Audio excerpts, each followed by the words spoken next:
নমস্কার বন্ধুরা, মার্চের প্রথমে ভোটের ঘোষণা অর্থাৎ লোকসভা ভোটের ঘোষণা। জানুয়ারিতে রাজ্যে কমিশনের ফুল বেঞ্চ কি বলেছে আজকের আপডেটে বন্ধুরা আমরা দেখে নেব একটু।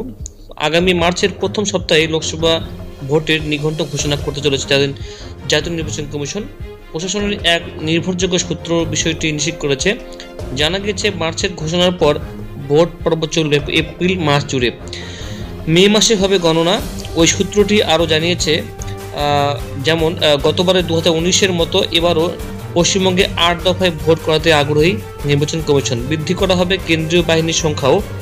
জানুয়ারি মাসে কমিশনের ফুল বেঞ্চ রাজ্যে দ্রব্যমূল্য বৃদ্ধি, মুদ্রাস্ফীতি, অপরিশোধিত তেলের বাজার দর নিম্নমুখী হওয়া সত্ত্বেও দেশের জ্বালানির লাগাম ছাড়া দাম সহ অর্থনৈতিক বিভিন্ন পরিসরে একের পর এক ব্যর্থতার নজির করেছে মোদী সরকার।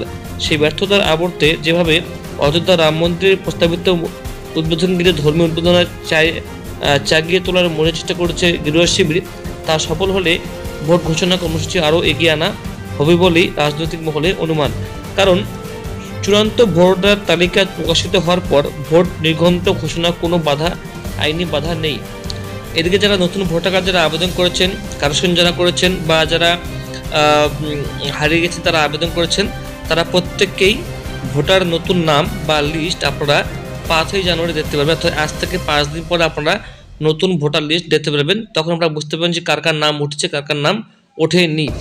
নির্বাচন কমিশন শুক্রবার জানিয়ে দিয়েছে আগামী 5 জানুয়ারি নয় 22 জানুয়ারি প্রকাশিত হবে ভোটার তালিকা। এখানে আবার দেখুন চেঞ্জ করে দেওয়া হয়েছে। ভোটার তালিকা 5 জানুয়ারি হওয়ার কথা ছিল, যেটা আমি আপনাকে আগেও বলেছিলাম যে 5 জানুয়ারি 2024-এ কিন্তু ভোটার তালিকা প্রকাশিত করা হবে, কিন্তু সেটাকে এখন 5 জানুয়ারি বদলে 22 জানুয়ারি করা হয়েছে ভোটার তালিকা। অর্থাৎ 22 জানুয়ারি 2024-এ কিন্তু নতুন ভোটার তালিকা প্রকাশিত করা হবে, কারণ ডেট পিছিয়ে দেওয়া হচ্ছে। আর ঘটনাচক্রে ওই দিনই অযোধ্যায় রাম মন্দির উদ্বোধন করা হবে। তো এই যে ব্যাপারটা বন্ধুরা বুঝতে পারছেন। তো 24-এর নির্বাচনের সংক্রান্ত প্রস্তুতি ইতিমধ্যে জোর কদমে শুরু করে দিয়েছে কমিশন। জেলা শাসক, অতিরিক্ত জেলা শাসক এবং অন্য আধিকারিকদের নিয়ে জেলাওয়ারি বৈঠক শুরু হয়ে গেছে। এই পর্বের প্রক্রিয়ায় রাজ্যে ঠিক কত সংখ্যক ভোটকর্মী রয়েছে তা জানতে চাইছে কমিশন। প্রশাসনিক সূত্রে জানা গিয়েছে সেই কাজ ইতিমধ্যেই শুরু করে দিয়েছে নবান্ন। কমিশন সূত্রে জানা গিয়েছে ইলেকট্রনিক ভোটিং মেশিন বাছাই সংক্রান্ত প্রথম পর্বের প্রশিক্ষণও শেষ হয়ে গেছে। এই আবর্তে জানুয়ারি মাসে নির্বাচন কমিশনার রাজীব কুমার নেতৃত্বে ফুল বেঞ্চ আসার কথা রাজ্যে। তবে ফুল বেঞ্চ চূড়ান্ত ভোটার তালিকা প্রকাশের আগে আসবে নাকি প্রকাশের সঙ্গে সঙ্গে তা এখনো চূড়ান্ত হয়নি। তবে চূড়ান্ত ভোটার তালিকা তৈরির কাজ খতিয়ে দেখতে 22 জানুয়ারির আগেই রাজ্যের দায়িত্বপ্রাপ্ত ডেপুটি নির্বাচন কমিশনার নীতেশ ব্যাস আসবেন।